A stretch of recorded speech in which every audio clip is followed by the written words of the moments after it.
So இந்த வீடியோவில் டெசிமைட் modifier எப்படி யூஸ் பண்ணுறது தான் பார்க்க போகிறோம்.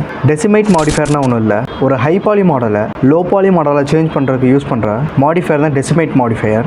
ஸோ இது எப்படி ஒர்க் ஆகும்னா, உங்கள் ஆப்ஜெக்டோட ஃபேஸஸை கண்ட்ரோல் பண்ணுறது இல்லை ரெடியூஸ் பண்ணுறது அப்படின்னு சொல்லலாம். இப்போ உங்கள் மாடல் ரொம்ப ஹை பாலியாக இருக்கும்போது அந்த மாடலோட ஃபேஸஸோட கவுண்ட் வந்து அதிகமாக இருக்கும். ஸோ அப்படி இருக்கும்போது உங்கள் சிஸ்டமோட பெர்ஃபார்மன்ஸ் வந்து கம்மியாகும். ஸோ இதை கண்ட்ரோல் பண்ணுறதுக்கு தான் டெசிமைட் டூல் வந்து யூஸ் பண்ணுறோம். ஸோ டெசிமைட் டூலில் ஒரு 3 ஆப்ஷன் இருக்கும். First one collapse, second one unsubdivide and third one பிளைனர்னு இருக்கும். ஸோ இந்த 3 ஆப்ஷனை வச்சு தான் ஒரு ஆப்ஜெக்டை வந்து ஹை பாலியிலேருந்து லோ பாலியாக சேஞ்ச் பண்ண முடியும். ஸோ இந்த 3 ஆப்ஷனையும் எப்படி யூஸ் பண்ணுறதுன்னு இப்போ பார்க்கலாம். So first one collapse. So collapse எப்படி யூஸ் பண்ணணும்னா, ஃபஸ்ட்டு உங்கள் ஆப்ஜெக்டை செலக்ட் பண்ணிவிட்டு மாடிஃபையர் டேபில் ஆட் மாடிஃபையரில் டெசிமைட்னு சர்ச் பண்ணி அதை ஆட் பண்ணிக்கோங்க.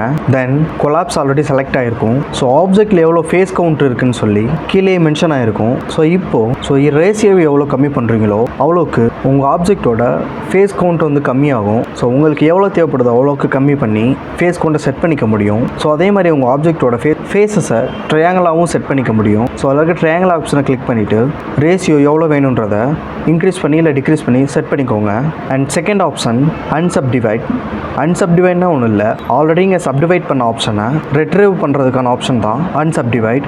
இப்போ நான் அந்த ஆப்ஜெக்டை சப்டிவைட் பண்ணுறேன். ஸோ அதோட கவுண்ட்டை நம்பர் 3க்கு செட் பண்ணிக்கிறேன். ஸோ இப்போ இந்த ஆப்ஜெக்டில் பார்த்தீங்கன்னா அது சப்டிவைட் ஆனது தெரியும். ஸோ இதோட கவுண்ட்டை வந்து சிம்பிளாக கம்மி பண்ணுறதுக்கு டெசிமைட்டில் அன்சப்டிவைட் டூலை வந்து யூஸ் பண்ணலாம். அன்சப்டிவைட் கொடுத்தீங்கன்னா அதில் இட்டரேஷன் ஒரு ஆப்ஷன் இருக்கும்.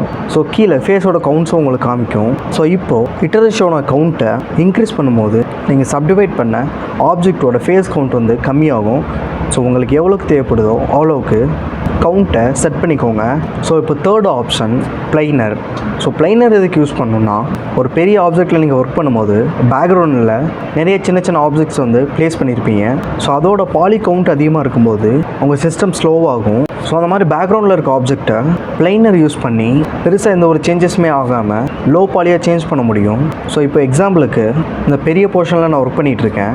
இப்போ இந்த பில்லோவோட ஃபேஸ் கவுண்ட் பார்த்தீங்கன்னா எவ்வளோ அதிகமாக இருக்குன்னு தெரியும். ஸோ இந்த மாதிரி இருக்கும்போது என் சிஸ்டம் வந்து ரொம்ப ஸ்லோவாகும். ஸோ இதை கண்ட்ரோல் பண்ணுறதுக்கு இப்போ நான் டெசிமைட் டூல் ஆட் பண்ணிவிட்டு பிளைனரில் ஆங்கிள் லிமிட்டை இன்க்ரீஸ் பண்ணுறேன். இப்போ அதோட ரேட்ஸை பார்த்தீங்கன்னா ஃபேஸ் ரேட்ஸ் கம்மியாகும். பட் உங்கள் ஆப்ஜெக்ட்டு பெருசாக எந்த ஒரு டேமேஜும் எந்த ஒரு சேஞ்சஸும் இருக்காது. ஸோ ஒரு பேக்ரவுண்டில் இருக்க ஆப்ஜெக்டை இந்த மாதிரி பிளைனர் யூஸ் பண்ணி லோ பாலியை சேஞ்ச் பண்ணும்போது உங்கள் சிஸ்டமோட பர்ஃபார்மன்ஸ் ஃபாஸ்ட்டாக இருக்கும் அண்ட் ரெண்டரிங்கும் ஃபாஸ்ட்டாக இருக்கும். ஸோ இந்த டெசிமைட் மாடிஃபையர் யூஸ் பண்ணி இந்த 3 ஆப்ஷனில் உங்களுக்கு எந்த இடத்துக்கு எந்த மாதிரி ஆப்ஷன் தேவைப்படுதோ அதை செலக்ட் பண்ணி உங்கள் ஆப்ஜெக்டை ஹை பாலியிலேருந்து லோ பாலியாக சேஞ்ச் பண்ணிக்கோங்க. ஸோ இந்த வீடியோ யூஸ்ஃபுல்லாக இருந்தால் மறக்காமல் லைக் பண்ணிவிட்டு அண்ட் சேனலை சப்ஸ்கிரைப் பண்ணிக்கோங்க.